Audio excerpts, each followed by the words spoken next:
Thinking about it, I cut the tank back open and I'm redoing the job, making it look better.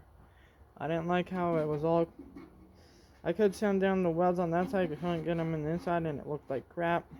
This I'm gonna give it die grinder sand disc probably if I don't cut that out. Might just cut that out like that. Put a new piece right there. Then I gotta make a whole new bottom because I cut the whole entire bottom out of the tank. It was the whole bottom's too far gone. I think the rest might be good though.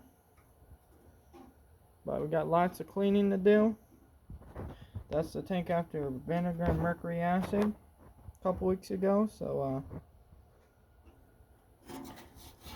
want it to be good for the 250. And this line's clogged because I tried blowing air through there and it ain't blowing through.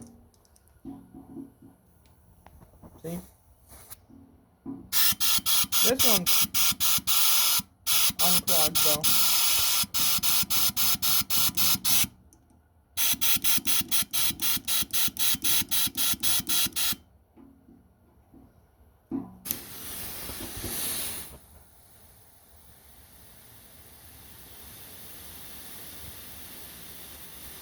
But that line is clogged.